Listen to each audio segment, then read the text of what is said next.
everyone, to another broadcast of The Soul of the Everyman on the ArtistFirst Radio Network. All past broadcasts are podcasts. Find them at ArtistFirst.com. We welcome your questions and comments. Please use DJ at ArtistFirst.com. And now, your hosts. It's Michael and Margaret Lyons. Brought to you by Motown. This is the upbeatest Soul of the Everyman ever. It's lovely. Get down. It's lovely. Get back up. Alrighty. James Brown. We're in for it tonight. We're in for it tonight. I'm Michael Lyons. And I'm Margaret. And thank you very much for joining us on this inaugural version of the Soul of the Everyman from your favorite cruise ship. Anyway, we're going to be talking. We're going to have a great show tonight because we're going to be talking about one of our favorite topics and kind of the take on it from one of our favorite people.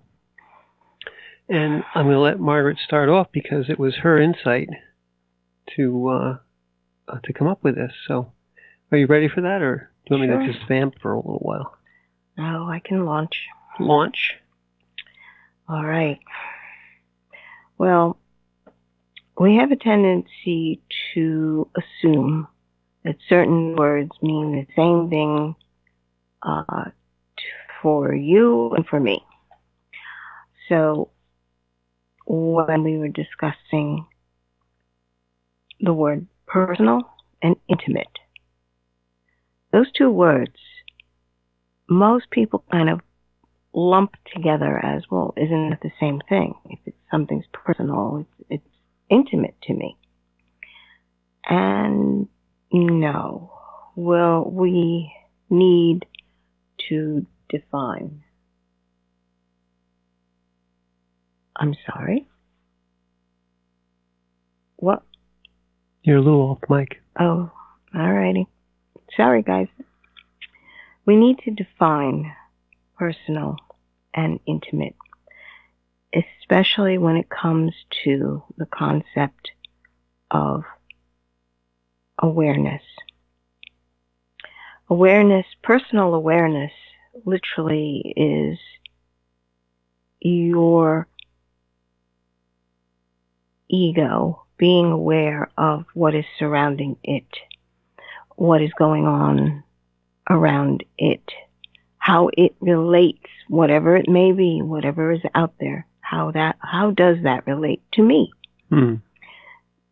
Personal awareness, intimate awareness of yourself goes much deeper than that. That is not identified with anything outside of itself. And that's a hard one for most of us, because when we think of something, we have to relate it in some way back to ourselves or a common point. But when you experience awareness purely, there is really no attachment to anything personal or egoic. There's a purity to that kind of an awareness. And that is what we're discussing tonight.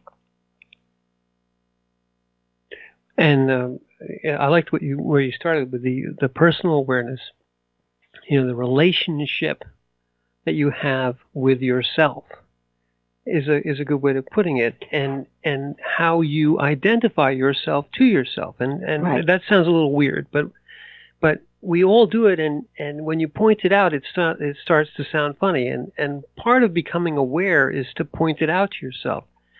When you think of yourself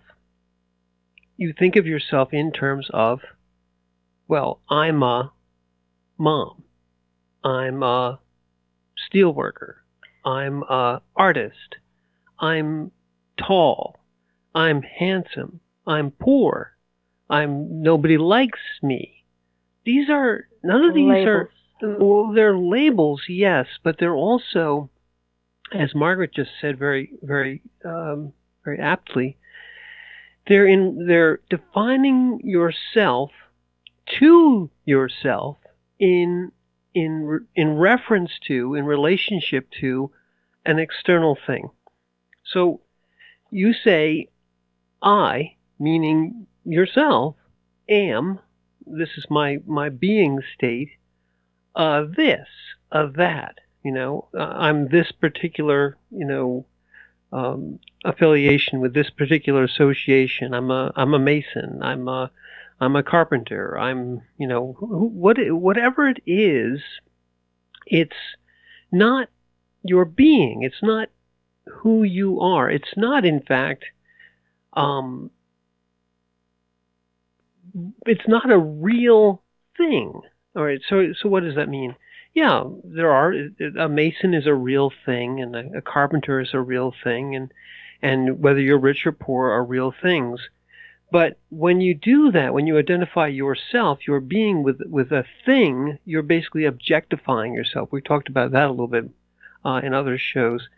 You make your being state into an object, into a something that your mind can put its kind of figurative hands on and take a grasp of, and you literally say, I'm this, so I should do that, or people will think that I don't know what I'm doing, or that I won't be the best, whatever it is. I won't be the best mom or dad or doctor, or I want to achieve certain goals so that people will look up to me and respect me and Yes. and identify me as being more powerful or more more important. And all of those things, when you start to think to yourself, when you start to identify what you are identifying yourself as, you say to yourself, well, what am I really? This comes to people, generally speaking, later in life. They have what's known as an identity crisis or a midlife crisis, but it's really a crisis of identity. Who am I really? I've spent my whole, right? Outside of my job, who am I really? Who am I really? If people come to the end of a career, that's a great one, Margaret. So people spend a good bit of their time, and they come to the end of their career, and they retire, and they have, well, we all know that they have these wonderful fantasies about what they're going to do when they retire, but then there's this sort of void, or almost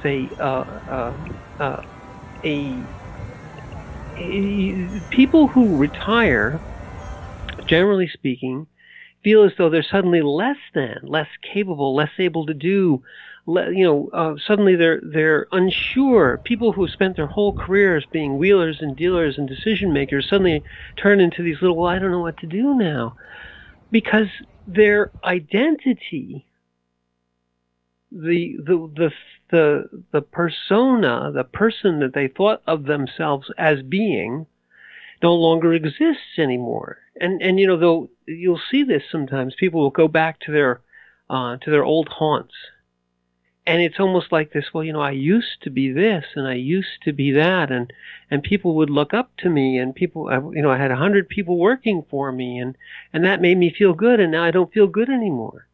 Well, you've identified a very important thing there. You've found out that your thoughts about who you weren't you. And now you're faced with and the people get faced with this sort of conundrum, this sort of crisis of identity. Well, Margaret just said, who am I really? What now that I'm not in charge of this $1 million bank, well, what am I? I'm just, am I? Who am I? Why am I here? That kind of thing. Right. The mind had made the decision that it knows, the ego knows what you should be doing to be important, to make a significant change in the world, to have people respect you, to be accepted by a society or held up as, you're supposed to be an ideal. But is that really who you are? If it's all been about chasing after things, then you've only skirted the surface of your life. To be able to take a step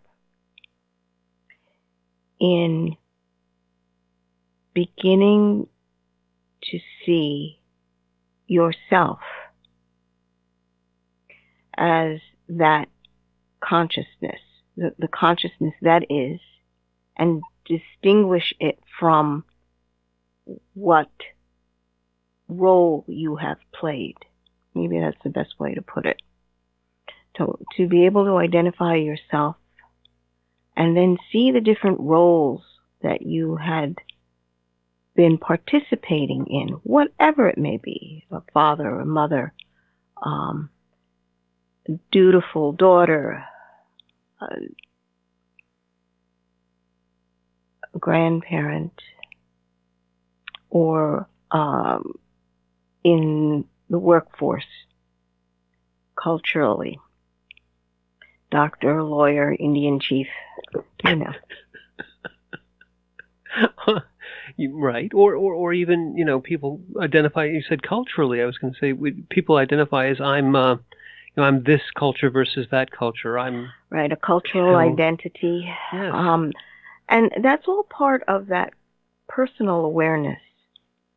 There are things that you participate in, but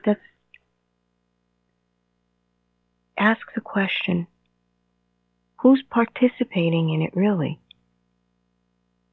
That identity, which was carefully crafted, usually, if not by you, then by others around you, and you decided to play it. It's like, in Monopoly, you get to decide if you're going to be the shoe, or you're going to be the car, or you're going to be the... It was always the top hat. Top hat. But understanding that those are all pieces on the board. Nowadays, it's what avatar are you going to design yourself to be? Male or female or something in the middle, or you're going to choose to be of a different race, and what you're wearing and your favorite color. All the gamers, yeah. Mm-hmm. Again, that's the avatar. And again, personal awareness. This becomes an extension of me because I've created it. Mm. But it's not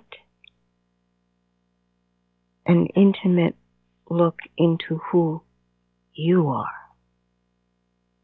And that ability to be able to, first of all, go into that objective viewpoint where you can observe. You're observing yourself playing this game. You really want to go wild. You observe yourself on the controller playing the game of the avatar that's there, and you can go as deep as you want after that point. It becomes Inception. But I want to go back. The roles that we're talking about, the identities that we're talking about, why are they wrong? Why are they, well, not wrong, but why are they unfulfilling? Why are the roles that you throw yourself into? People say, well, that's what I want to be. I want to be a doctor. I want to be this. I want to be that. And I want to identify myself as that. Why is that wrong? I hear this come back when I talk to people about this, in day-to-day conversations, seekers, people we just kind of have discussions with. They say, well, this is who I am. This is why I always wanted to be this. And I say to them, there's absolutely nothing wrong with it to identify and say, I wish to provide this particular role or service, but where it becomes an impediment is where it becomes an entity in and of itself. The role, it would be as though, Margaret just said it would be as though the avatar in the game that you're playing starts to control you and starts to tell you that you are the avatar and nothing else, and that all of your energy and all of your actions and everything that is who you are is contained within this persona, this avatar. So I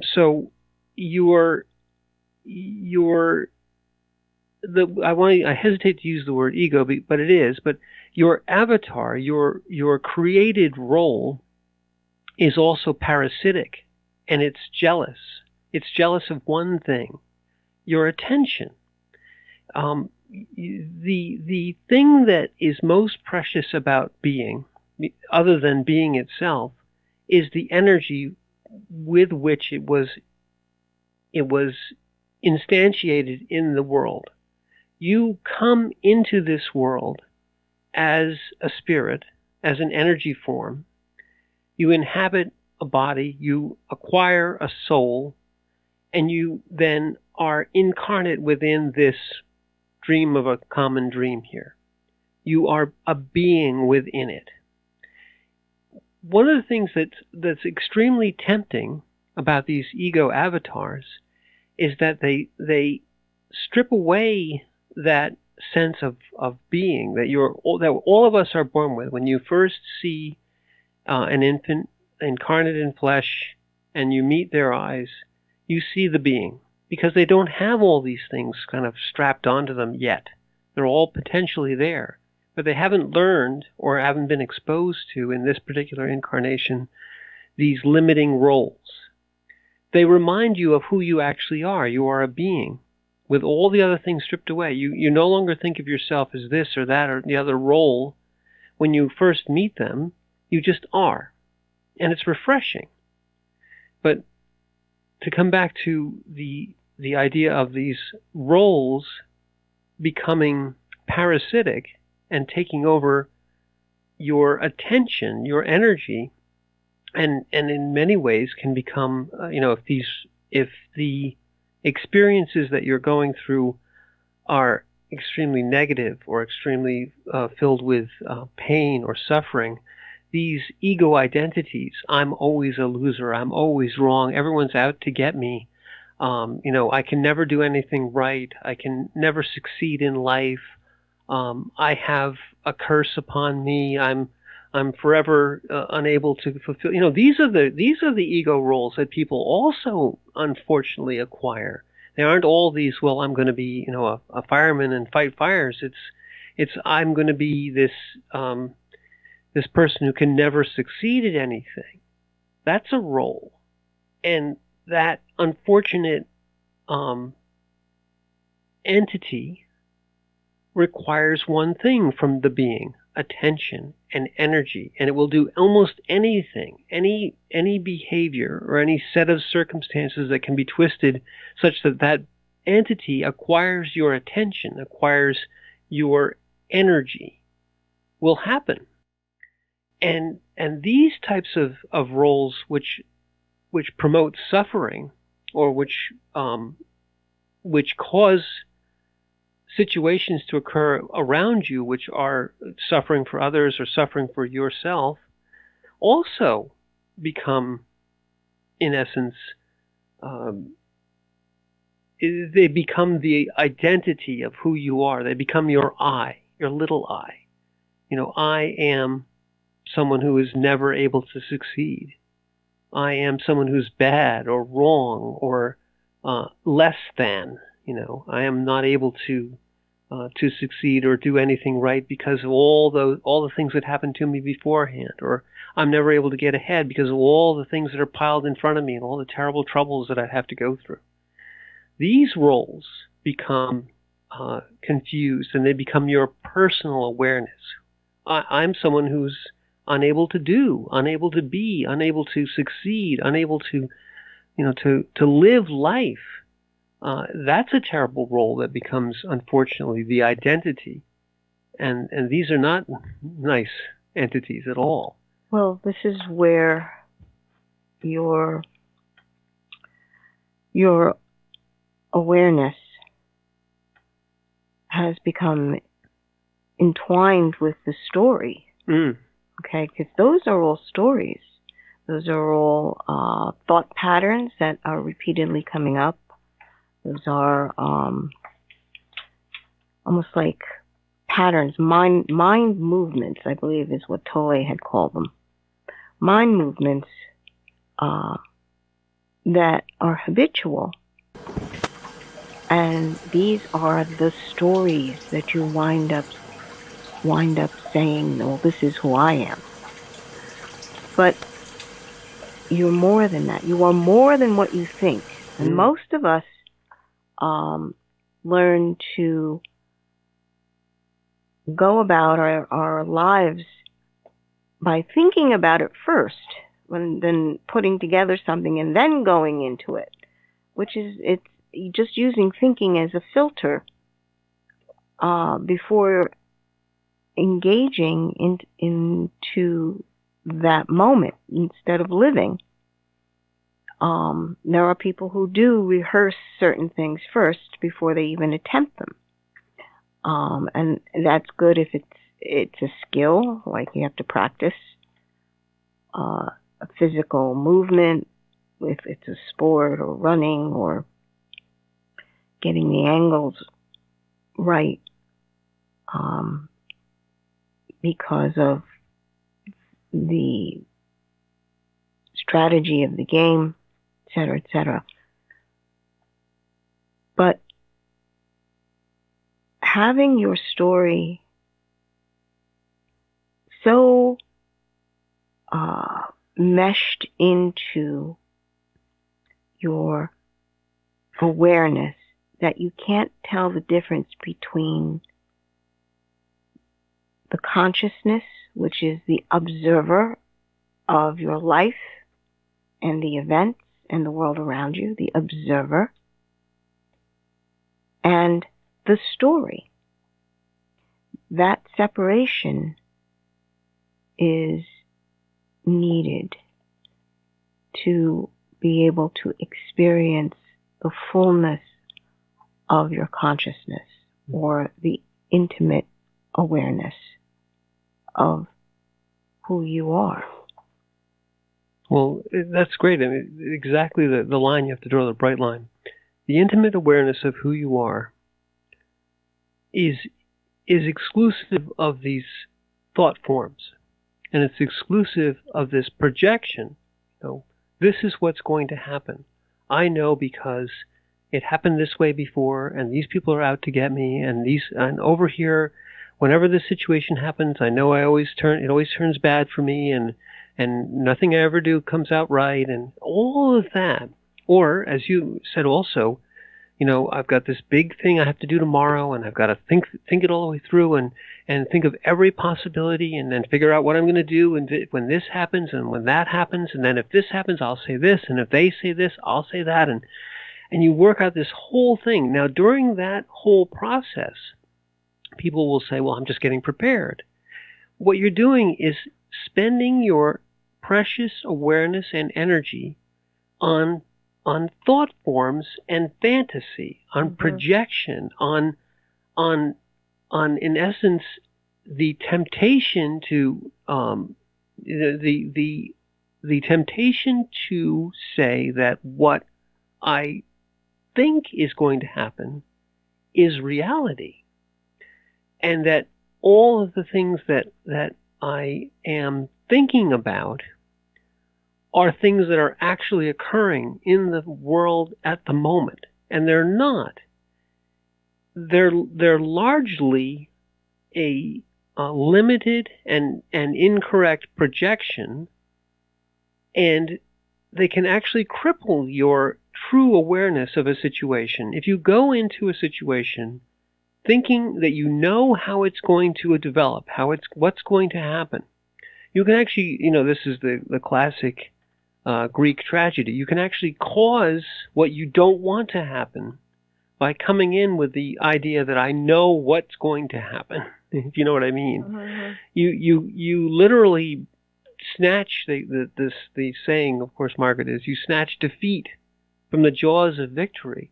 Had you come into it with clear eyes and in a being state, and just saying, as is very very aptly put in the New Testament, when the apostles are said that they're going to be arrested and they're going to be brought on trial.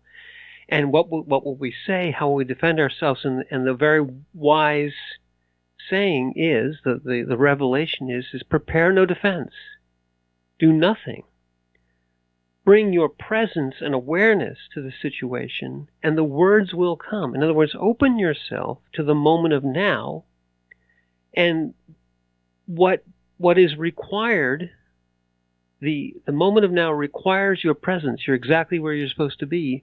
The words which you have to bring in, the energy of your awareness and the channel of your spirit will bring the proper actions into the moment. You have to trust. This is all an act of faith. Rather than people sit there and say, well, I know they're going to accuse me of this, and I know they're going to say that, and I'm going to say this, and I'm going to say, well, of those things that last week I already fixed all that stuff, and I know how you're going to do it. And they have this whole tremendous fantasy. And meanwhile, their body, which cannot tell the difference between the fantasy projections and actual reality, will be stressed, and your heart will be pounding, your brow will be sweating, you will feel fearful and anxious, and you'll be wasting all of your energy, your stomach will be churning, and none of it is happening. As Tolle once said very succinctly about this, you're in your bed, your covers are pulled up to your chin, you're warm, and everything around you is peaceful and quiet, and yet within your mind, there's this terrible struggle and turmoil, and all your attention is focused on this projected fantasy of attack and this projected fantasy of turmoil. And your body, your heart is pounding, your flesh is clammy, your sweat is on your brow, you're tossing and turning. You can't get any rest. Yeah. And you're in suffering. And yet around you in the moment of now, peaceful, quiet. You could be blissfully asleep or just contemplating your awareness, and have no concern at all in this particular moment. Yes, the moment of suffering may come, but this moment, and you learn this when you truly do suffer, this moment, nothing is happening. Be here now. Well, you get taken away by the worry. And worry always has an amazing story to go with it. It does. To draw you in, and then once it draws you in, you concentrate on that story. And this is how the transfer of energy happens. You begin to feed that worry by concentrating on it. And as long as your eyes are going through all aspects of that story, you're just reinforcing it. And frankly, your body doesn't know the difference between what's actually happening or what is being imagined. It just registers it all as stress. And the stress hormones are activated, and there you are. Suddenly you're stewing in your own bed. And you're upset, worried. You may have thought about this problem multiple times trying to find a solution, but without any new information, it really is a waste of your life force to go through it one more time. If you get some new information, something else, then you can say, all right, let me just go through it once. But to regulate this consciously and choose, no, I'm not going to worry about that now. What is needed now? Rest. You take the rest. Being able to observe. In other words, when all this is happening to you, all that worry is trying to intrude on your consciousness so it won't let you sleep. That separation, that third person, that ability to draw back and see, oh, that's the fear. That's the fear that wants to take hold and drive. Oh. Well, the fear, you make a little chair for it in this internal setting of your mind and let it sit there. Just let it sit there. You acknowledge that the fear is there, but you're driving. You decide. Because if fear takes hold, there's going to be no reason involved. There's going to be nothing but reaction. And is that what you really want? Because that means you're not driving at all. And you can't get done what needs to be done in that moment. So choosing, in fact, many times just concentrating on your breath, focusing on something very simple.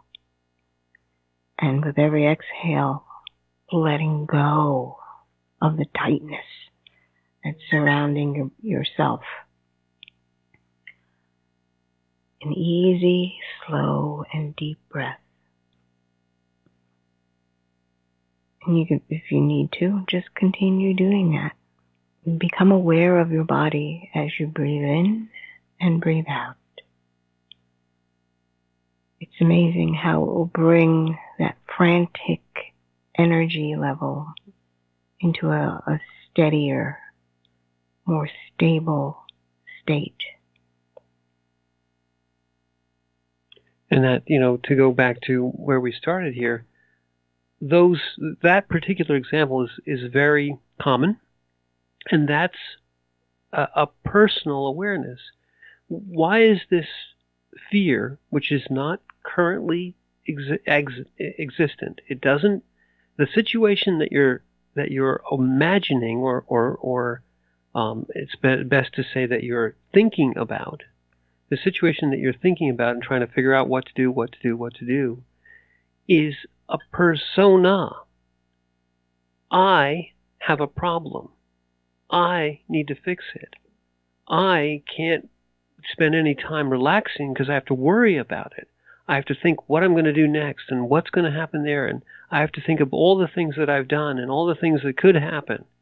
And I have to be the person who takes all this responsibility and makes sure that every detail is taken care of, and that I have all of my ducks in a row and all the proper things are done.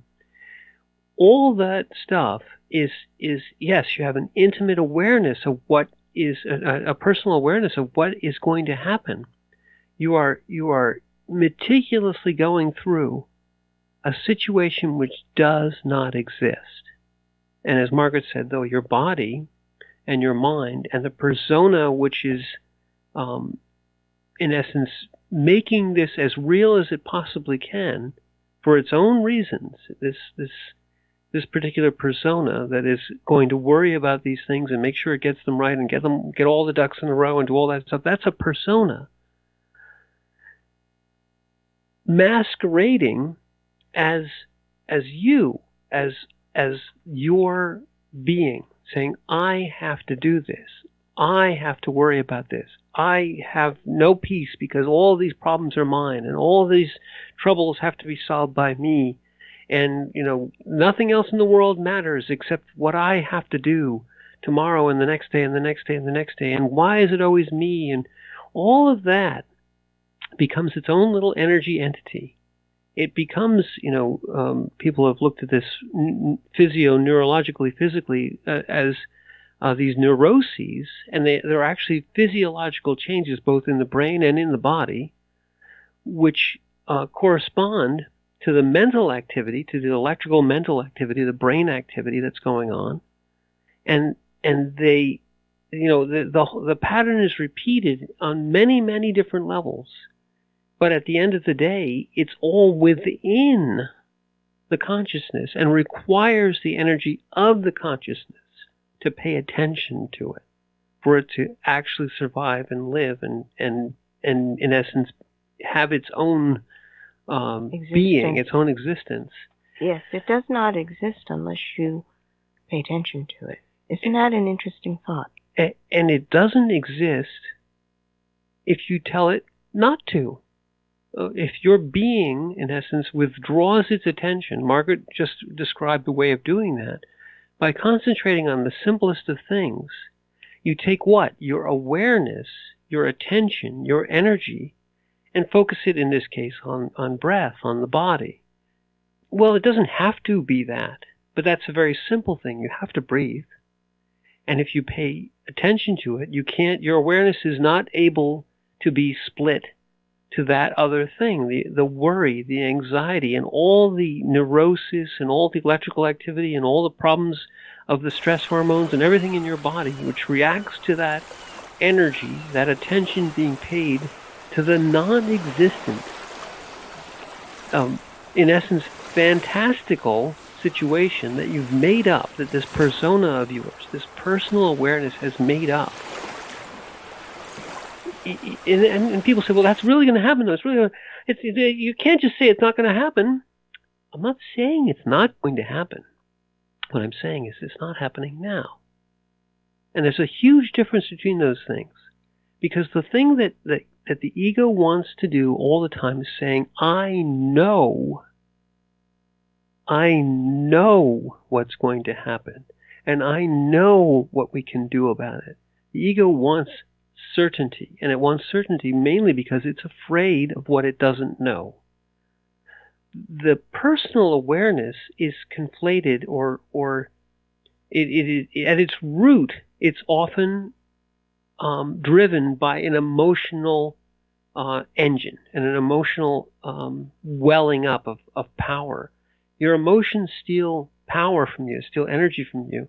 The basic survival emotions, fear and anger, tend to fuel these persona, especially some of the negative persona, the persona of worry or the persona of rage or of outrage. They then cloak themselves in necessity. We must do this now. These people are going to attack us. This thing is going to come after us. All those things that happened in the past have to be thought about and worried over and mulled over. So there's urgency in these persona. And then when they're given power and urgency, they steal the attention. They need the awareness to be focused upon them. And they generally do this by making up a huge story. If we don't do this right now and think this all the way through and absolutely figure out exactly what we're going to die. We're going to die. There's going to be horrible, horrible things happening to us. And none of it's true at the moment. Go ahead, Mom, sir. Yes. The interesting thing that I've had people say to me is, well, I was always taught that if you love somebody, you have to worry about them. Mm-hmm. No. But it seems logical. It's like, all right, I'm doing everything I can to make sure that I'm doing my best. But they never tell you when to stop and when it's useless. If you really love someone, the quality of your relationship right at that moment is key. Worrying about it puts it into the mental plane.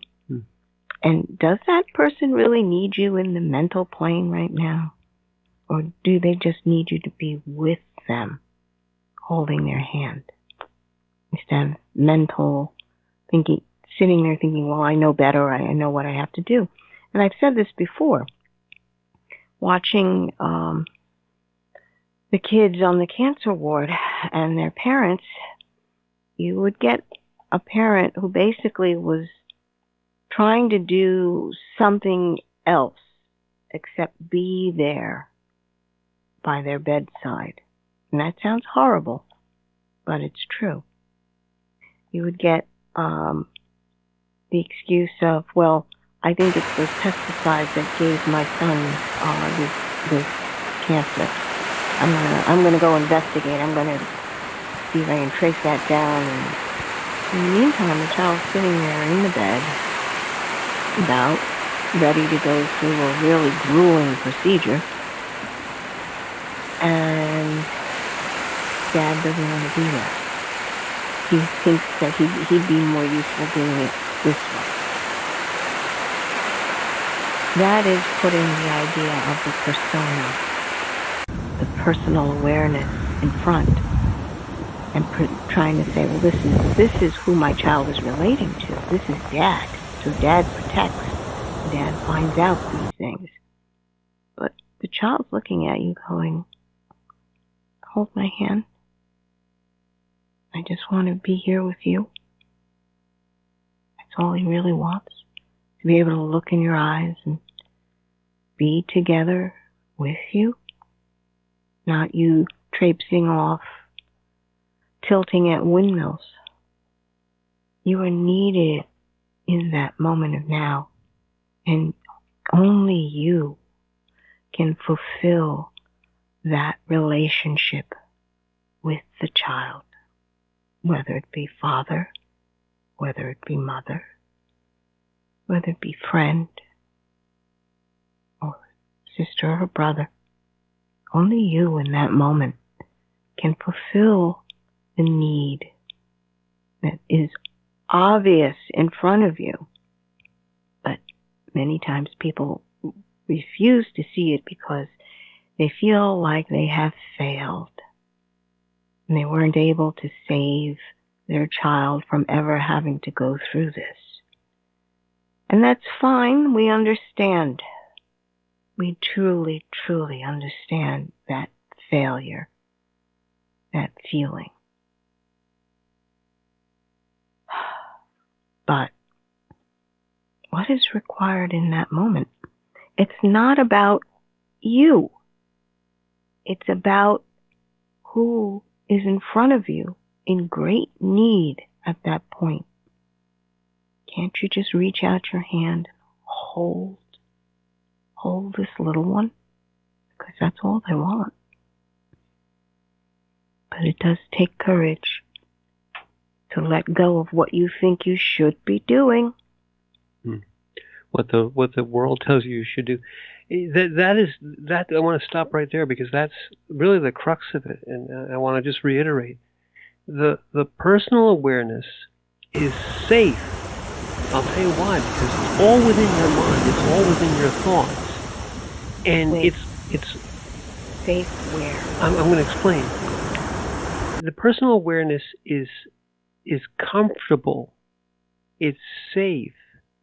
It doesn't take a great deal of courage, because you can throw yourself off into paying attention to these persona that you've already made up.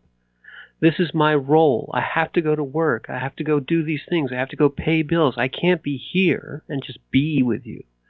This is my role. I have to protect. I have to go find out who did this and find someone to blame and go fix it and go anywhere else and be in the comfortable space of separation from the moment of now. Margaret just said it. The moment of now requires courage, because you don't know what's going to happen. The moment of now is the cutting edge of being, when the unknown is all that you have. You have a situation, and your thought comfortably wants to tell you what's going to happen, and comfortably wants to give you a role that you can play, and then you can run off into this fantasy or that fantasy, something worrying about the future, or regretting all the things that you can't do now, and all about the past, and I have to go to work, and I have to go here, and I have to go there, and I have to da-da-da-da-da-da. All made up, all persona, all the little I's. Comfortable. The moment of now is filled with joy, it's filled with fear, it's filled with sorrow, it's filled with amazing revelations, it's filled with the person who's right next to you who needs you, and you're exactly where you're supposed to be, but you have the choice to say, I will be here in my consciousness and awareness, and bring in whatever needs to be, because I'm here for a purpose and a reason. I'm exactly where I'm supposed to be, doing exactly what I'm supposed to do. I couldn't ever imagine or make up what's going to happen. It's completely brand new. It's the moment of creation, actually. Yes. And you have to be very courageous to face the moment of now.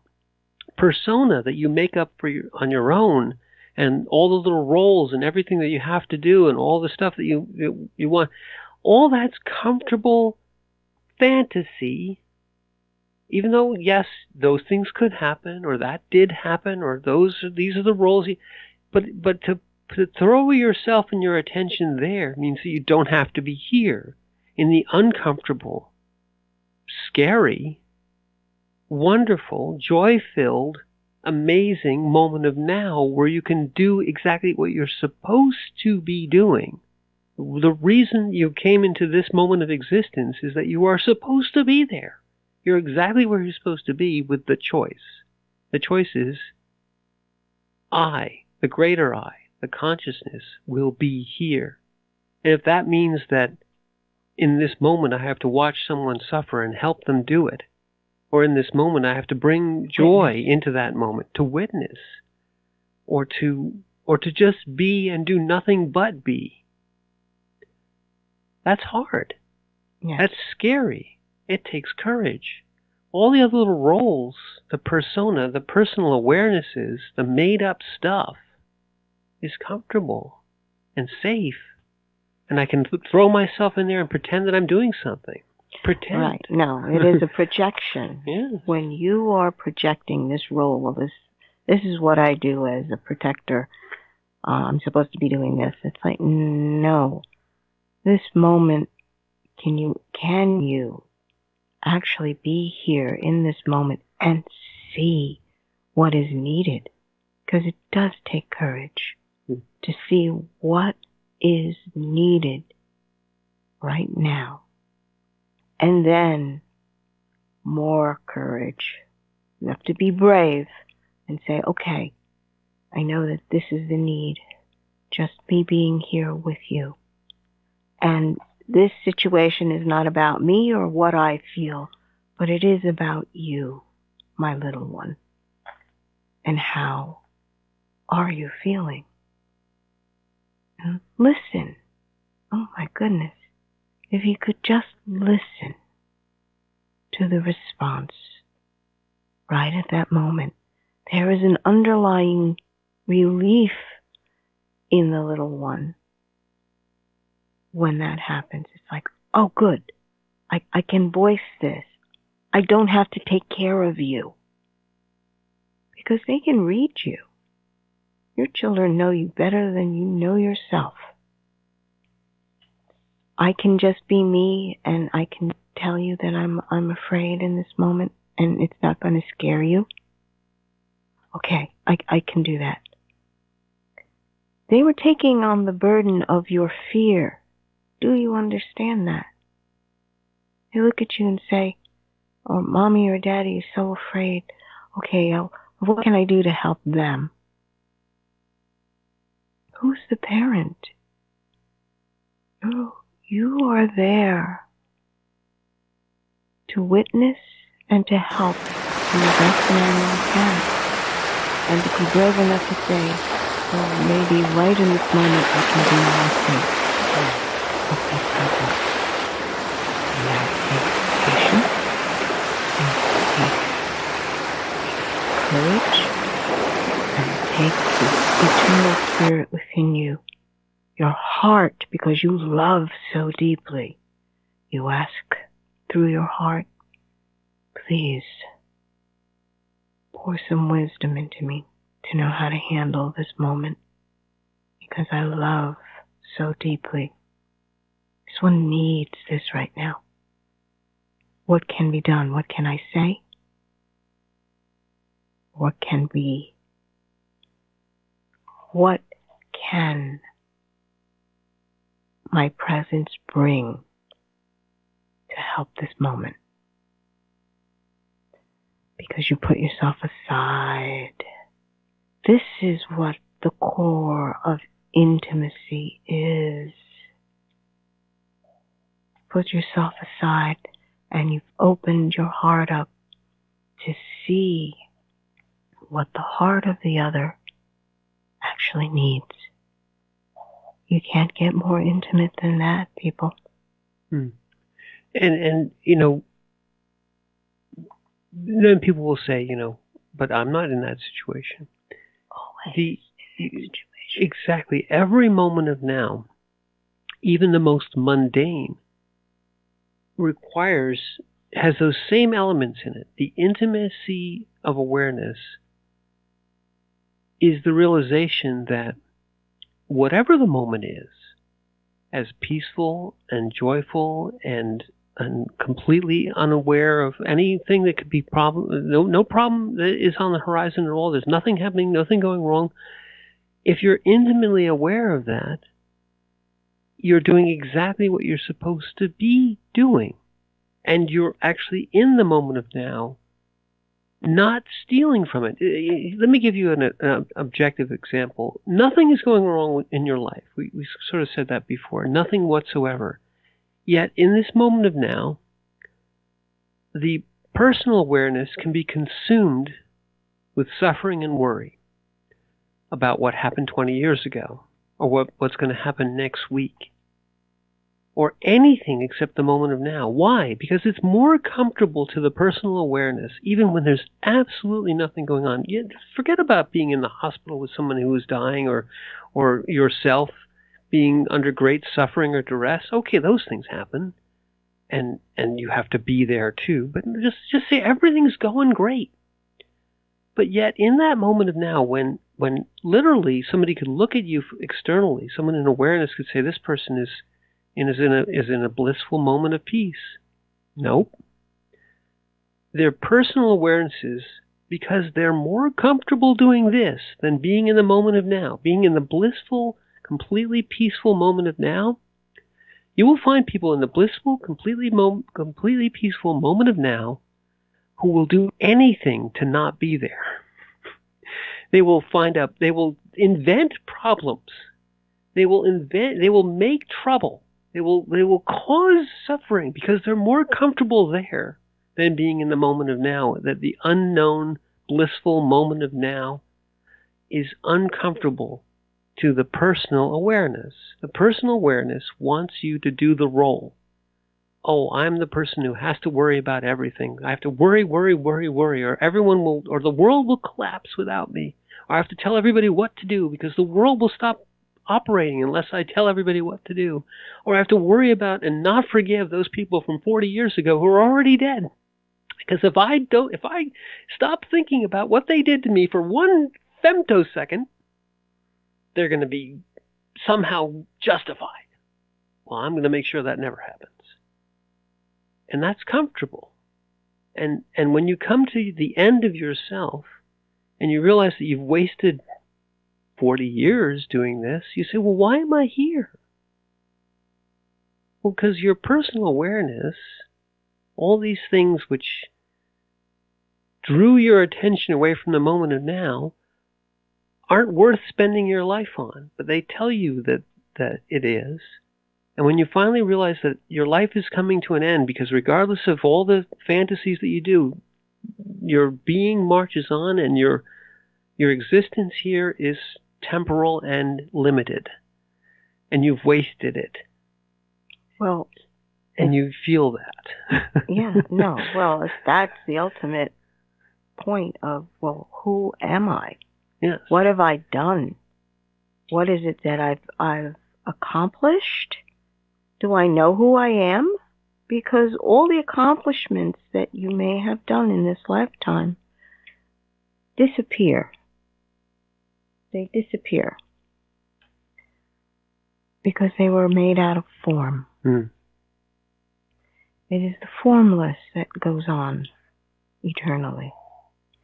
And the one point I want to make is that your mind, your thinking part, cannot understand awareness. Mm. It cannot understand consciousness. And it cannot understand what is eternal. It's just a word. Like, we have no concept of what eternal is. Mm. We have no real concept of who the observer is. There is a difference between that thinking part and you who is watching that thinking part. So it's okay to tell your mind, you can't grasp it. It's okay if you don't understand. Perfectly all right. Eventually, maybe, you might get it. But it's okay not to know. And maybe that's one of the things you have to affirm in yourself. It's all right if I don't know. You have to accept that. Mm-hmm. And be courageous about it. Say, not knowing is part of being. Yes. There is an infinite array of possibilities in the moment of now. And that's distressing and also wonderful. Mm-hmm. So, we have reached the end of our hour. Right now we have. Yes. So, I am Margaret. And I'm Michael. And thank you for listening.